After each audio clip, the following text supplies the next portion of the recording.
My aim in this talk is to analyze and clarify a core concern that I think crops up everywhere in discussions of post-AGI scenarios and futurism, namely whether goodness can survive competition.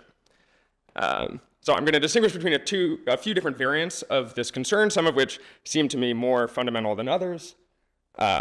I'm going to hone in on the variant that seems to me most fundamental, in particular whether good values have inherent disadvantages in competition.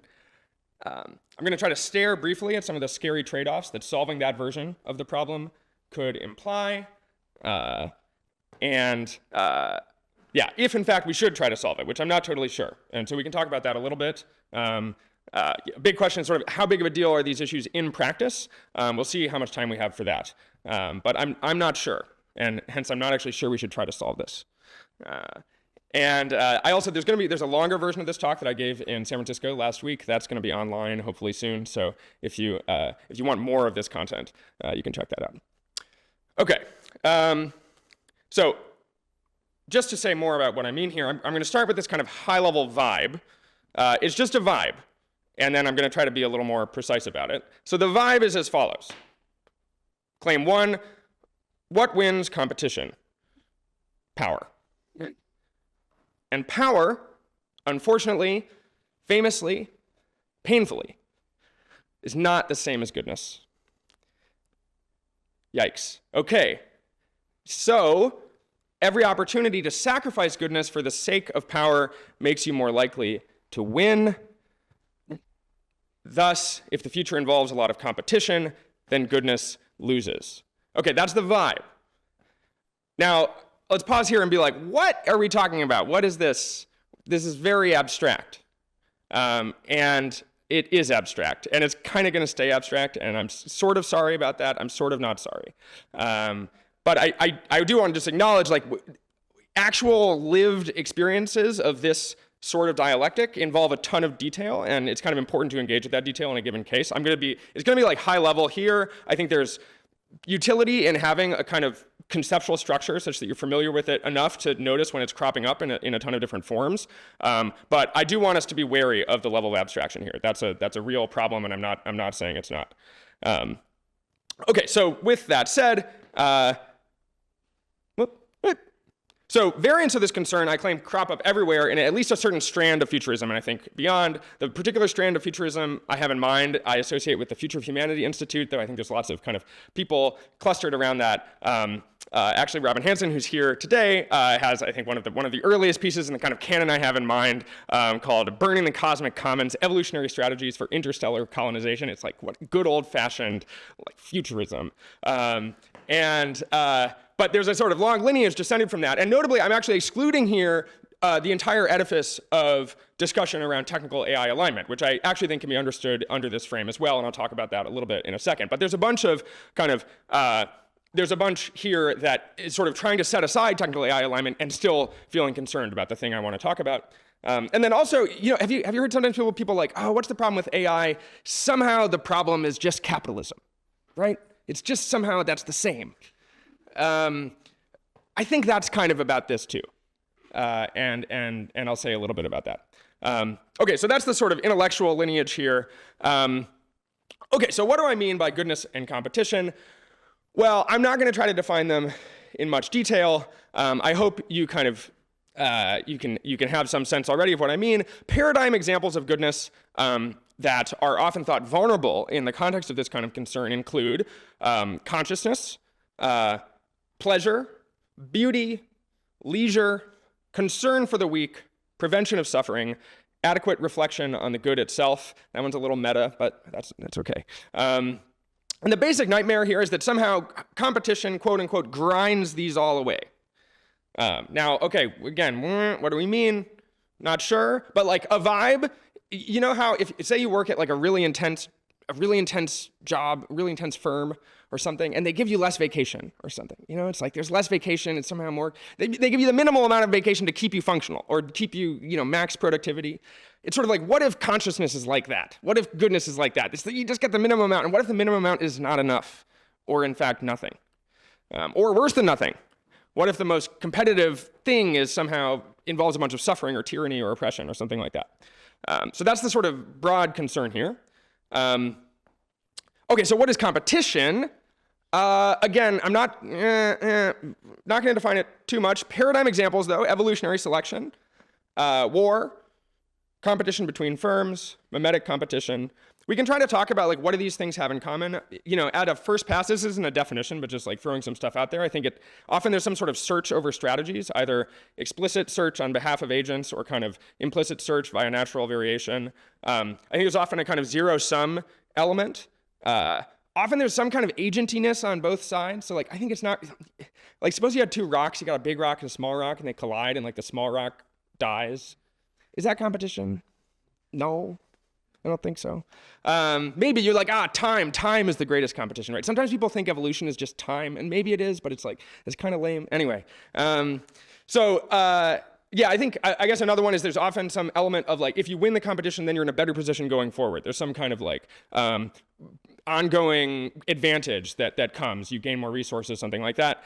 So those are some features we could include if we wanted to define this, but I'm not going to define it. I'm going to stick with just like, go with me. You know what I mean.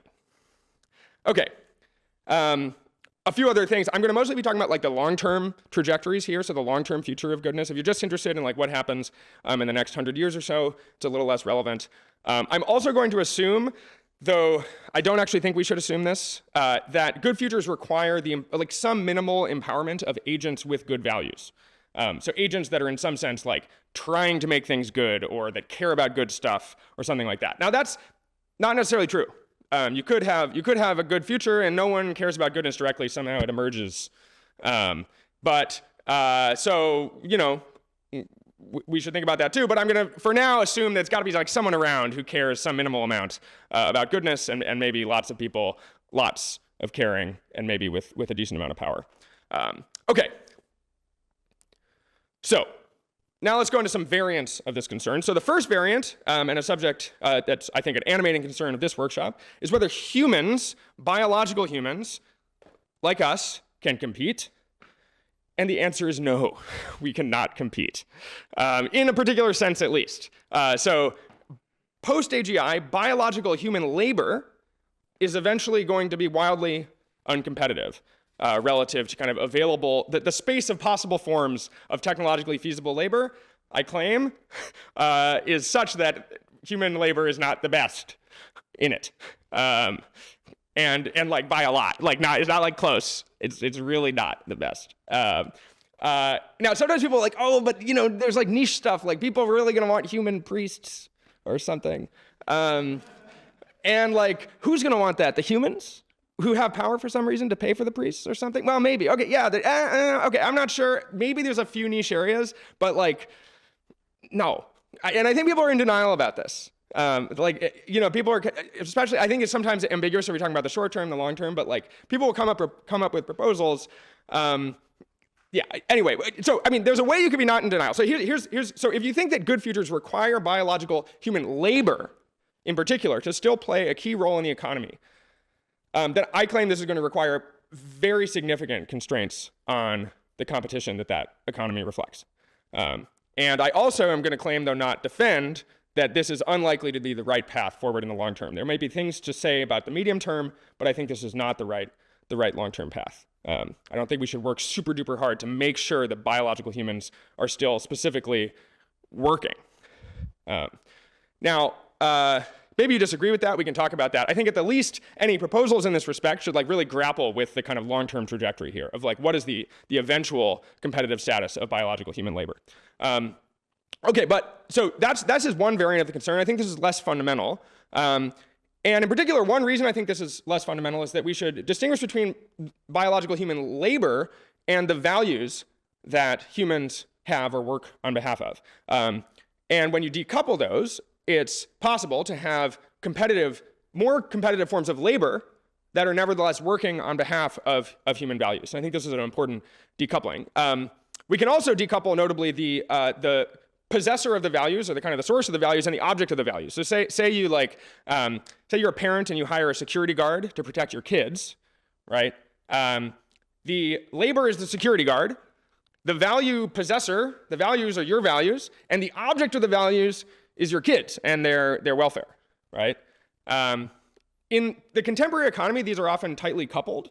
So you have, like you're a worker, you're working on behalf of your values, and a big thing that you value is you.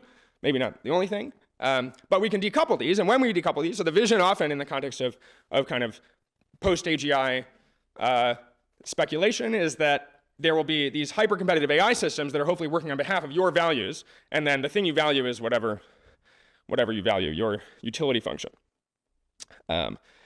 Now, importantly, I do want to note there, again, I'm going to kind of import this ontology, often imported in discussions like this, which assumes we can kind of separate your utility function or your values, your motivations from something like your optimization power, your oomph, your capabilities, the thing that needs to be competitive or something, right? But that's fake a little bit, right? It's a little fake. It's maybe very fake, maybe importantly fake, actually. Anyway, so I mean, notably, so when you think about instead, if we don't think about abstract models of game theoretic agents, instead we think about civilizations competing or firms competing, there's a whole rich tapestry, cluster, tangled set of policies and heuristics, et cetera, that give rise to the competitiveness of the given entity, which is not easily separable into it's got its utility function and it's got its optimization power. So let's note that as a way in which we're already a little fake too. Nevertheless, I'm going to kind of stick with that ontology because we're enough embedded in that ontology. I think it's useful enough that we can get some theoretical oomph out of it, even while remaining wary of its limitations. Okay. Let's move on to the second variant, technical AI alignment. I think this is also less fundamental, but I can say more about what I mean by fundamental. But you've probably heard of technical AI alignment. I think we can understand technical AI alignment as a variant of the concern that goodness is not competitive, but it's a particular source of that concern, which we can characterize as something like maybe it's harder to point AI optimization power at good values. That there's some sort of inherent competitive disadvantage involved in that difficulty. So that could be because it's hard to point AI optimization power at anything.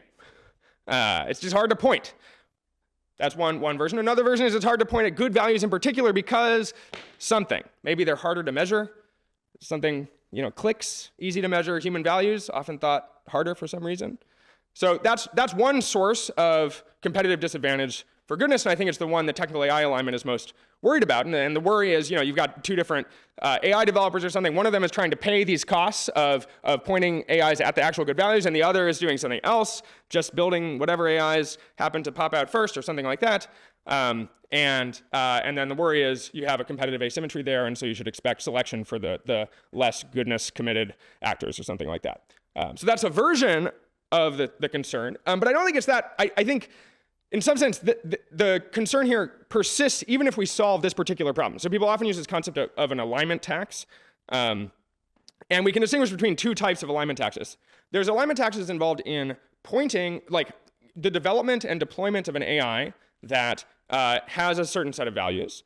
It might take longer, take more resources to train it in a certain way. It might go slower, require more inference, boop, boop, boop. That's the sort of alignment tax that technical AI alignment is oriented towards. And then there's a different type of alignment tax, which I think is more fundamental, which is if there is one, a tax imposed by the content of the values themselves. So an example here would be something like deontological constraints. So if you say you have deontological constraints in your values, these themselves might be a competitive disadvantage relative to an agent that is less constrained in the strategies it's choosing over. But that's not a technical problem. That, in some sense, you wanted that because you wanted to have your deontological constraints, or you thought you did, or something. Nevertheless, they're a competitive disadvantage. So technical AI alignment, I claim, is about that first alignment tax. And if you get rid of that tax, I'm going to claim you still have problems. Okay. Now, let's get a little more core. So more fundamental variant here, negative sum dynamics. So maybe you've heard of these. Basically, this is a situation in which competition leads to a result that's worse for all participants than some available alternative. So a paradigm example here from Robin's paper, there's this notion of burning the cosmic commons. Basically, you have this colonization race to kind of settle a bunch and use the resources of different stars. And the worry is that there's advantages to going really, really, really fast for that. and potentially in ways that burn extra resources or inefficient. You might have wanted to slow down and think about what you're doing or do something else in a way that's slower. But there's, if you do that, then the other guy will get ahead, and that's really bad. And maybe so you might have a race of this kind where both parties would actually prefer to go slower. But if either did that, then the other would have such an advantage. And so they both go fast in a way they regret. Another maybe more familiar example is an arms race. So let's say you've got each party, they're in a war or something, or worry about a war. They build up these very expensive arsenals to counter the arsenal built up by the other person. In principle, they would both like to just spend less money on these arsenals and do something else, but they don't. Okay, so these are both negative sum dynamics. Now, there's a classic solution to these dynamics. It's called coordination. What is that? Open question. But roughly speaking, coordination is when you kind of get together and you're like, all right, this was going to suck, right? But what if we just didn't do that? And you succeed with that sort of project, right? Now, easier said than done, often, and it might be how easy it is and how to do it is maybe an important topic for today. But conceptually, I don't know, do it, right? And in particular, it's often thought that this is going to be easier in the future because something technology, something. So maybe we have better foresight, maybe we have better mechanisms of credible commitment, we have better transparency, tech, we're sort of smarter and more mature, something. And coordination, everyone's sort of on the side. Who's against coordination? No one. Because coordination is net good for everyone.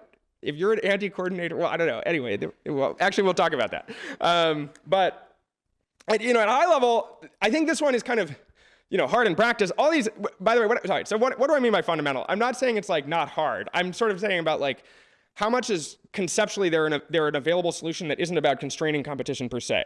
And so far, I think there are many. So in the case of can humans compete, my like available don't constrain competition solution is something like get really good AI optimization power optimizing on behalf of humans. In the context of AI alignment, what's the sort of non-constraining competition solution? It's something like get rid of alignment taxes, technically.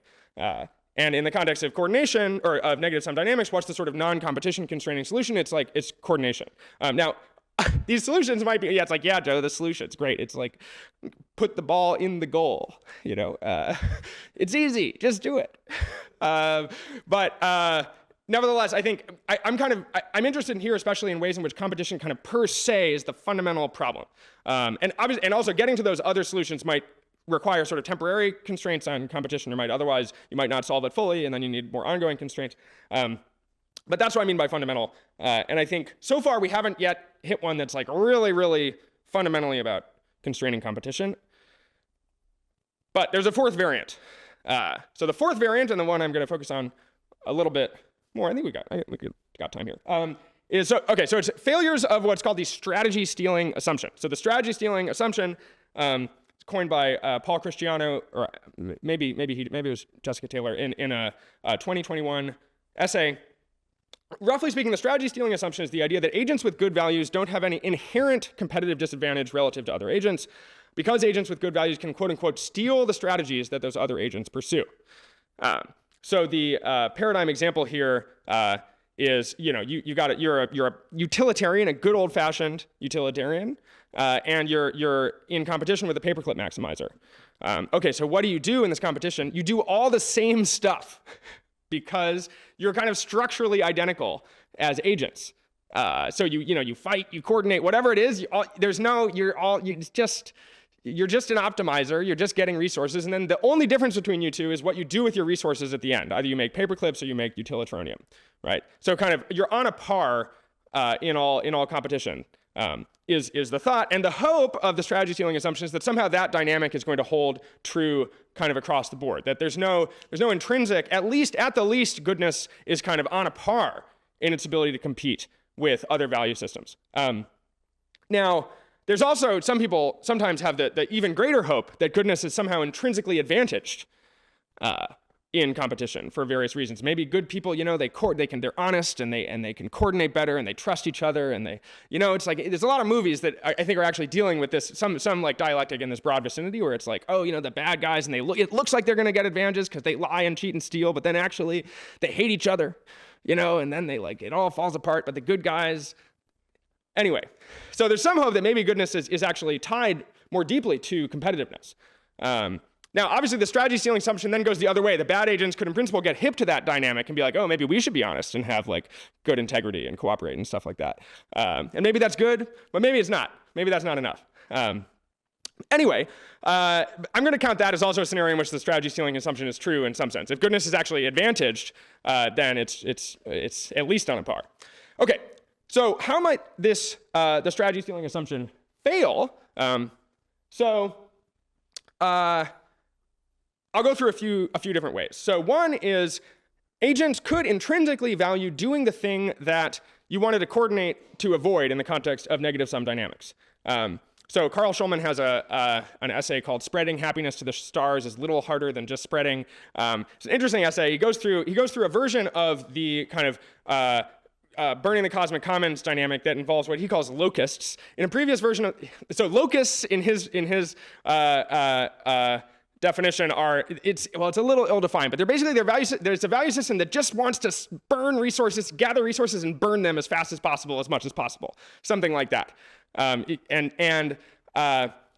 it's a little unclear what that utility function actually is. I used the term locust in a previous talk, and then it started to feel denigrating or something. It was like you're talking about this set of potential like people, moral patients as like pests or something. But there's a vibe here about like, suppose you just like really want to replicate and spread as fast as possible. And now you're in some sort of colonization race. And let's say empirically we don't know. There's a bunch of empirics here about space colonization that matter. But here's like a hypothesis you could have. Maybe it's possible to go faster in colonizing the universe if you burn resources really, really inefficiently. So let's say you like get to a galaxy and now you're like, okay, what am I going to do with this galaxy? And then suppose you just burn it super inefficiently to get like a 1% speed up on your way to the next galaxy, right? And the idea is the locust-like value systems are down for that because they just love burning resources and going faster. Whereas you or the paperclipper, anyone reasonable would have been like, no, let's use those resources to, make goodness or make paperclips or whatever it is you want to do with resources. But locusts they don't want resources for the normal reasons. Normally you want them to do other things. They just want to burn resources to go faster. And so in that context, you can't do the game. So the hope with the burning the cosmic commons concern in the context of a paperclipper and someone else is you can get together and go like, okay, wait, neither of us wants to burn resources. Let's like coordinate to stop this. But the locusts aren't down for that. Or the consumption maximizers, the burned resources maximizers, some sort of name. They're not down because that's what they like. They like to do that. And so it's not something they're trying to avoid. So that's an example of a value system that intrinsically values the thing that you were trying to coordinate to avoid. Another example would be like value systems that love war, conflict, building arms, something. Like you had an arms race and you wanted to like coordinate to not waste resources on the armament. But suppose the value system just loves building armament and fighting you with it or something. Again, we have to like actually get into the details here. And to be clear, I'm not saying these value systems won't do any deals. They will do deals. It's just that your like the kind of BATNA in the context of the negotiation is going to be affected by the strategies that the values in question make available and how they relate to them. And so the worry is that the good values will have a kind of worse negotiating position or a worse kind of default because they're constrained in the strategies they're up for pursuing. So another example of this is deontological constraints. I think this one maybe has more resonance than like colonization dynamics. Suppose you thought that good values had sort of prohibitions on pursuing certain sorts of strategies intrinsically, not because of something fancy game theory, cooperation, acausal, anything. No, just because you don't lie or whatever. Famously, there's some concern that if you're restricting your strategies, then maybe the more competitive strategy was in the set that you restricted, and maybe the bad agents who are willing to lie, cheat, and steal when it's genuinely instrumentally good are going to get advantages from doing that in that case. So that's another kind of intrinsic disadvantage that could be imposed by good values. There could also be ways in which the most competitive strategies involve a bunch of disvalue. So maybe it's like there's a bunch of, the most competitive strategies involve creating a bunch of suffering laborers or involve a very tyrannical political system. Or maybe they involve imposing large amounts of risk or like downside or God knows what. And maybe some value systems don't care about that, and good values do. Another concern is maybe good values, they need to protect some like weak, fleshy set of humans or something, and maybe that's a unique vulnerability. Maybe, yeah, and then maybe they care more about their values drifting, and some agents don't care about that. Maybe there's other ways in which just being cautious and reflective, even in a way that's just good by your own lights, is a competitive disadvantage. We can sort of understand some of the arms races in technical AI alignment as about this. Like, there's some thought that like actually in an arms race where there's people like racing to the brink and there's a real risk of destroying humanity or something like that, there's some thought that's like actually it's not even game theoretically rational, even absent coordination, for like one of these actors to do that. It's just that they're making a mistake by their own lights. But like nevertheless, that mistake is such that you end up temporarily getting more resources because you're like, just ship it or whatever. And then so that's an example in which sort of like being stupid is an advantage. Anyway, so that's another type of concern. Okay. So roughly speaking, how would we address this category of threats? Well, the classic answer here is to prevent/constrain the relevant form of competition. So that is to either make sure that the more competitive value system either doesn't arise or doesn't grow enough to become problematically competitive. So examples here would be like, sorry, you're just not allowed to create burned resources maximizing agents. No, don't create them. That's like one sort of vibe. Another one would be enforced limits/prohibitions on space colonization, reproduction, growth, tech progress, buildup of military power. So now notably, these are very scary and intense forms of intervention. And they come with a bunch of potential downsides and risks. Notably, I'm going to just list a few. So totalitarianism, stagnation/incompetence, stasis, homogeneity, the vices of guilds and monopolies, an end to growth, learning, discovery, exploration, experimentation, etc. So that's bad. There's a lot of ways this can be really bad. And I haven't here talked about exactly which trade-offs are worth it here and what the sort of overall risk landscape is. And I think that's really important. Hopefully we can, talk to me about it today if you'd like. Yeah, and so I really want to highlight, I think this is conceptually, I think this is a problem. I think it's conceptually a fundamental problem in that it's something it's hard to get around. It's not clear that it's a problem in practice, and it's not clear what it's worth doing to try to stop it. And I think so. I want to note that, and I think there's a lot of like fear we should have about the downsides of messing up here. I have this like grotesque image of Cronus eating his children. He's a god. It was foretold that his children would overthrow him, so he ate them. Isn't that messed up? It's gross. You're eating your children. That's what it is to constrain competition or something. Anyway, so okay, so in summary, can goodness compete is a problem even beyond the economic value of biological human labor and technical AI alignment. I'm optimistic about avoiding many negative sum dynamics via coordination. It looks to me like the strategy stealing assumption may well be false, and the coordination doesn't solve that. Per usual, solutions to this problem involve lots of scary trade-offs, and I'm not sure how big of a problem this stuff is in practice. So, thank you very much. I think we have time for one question.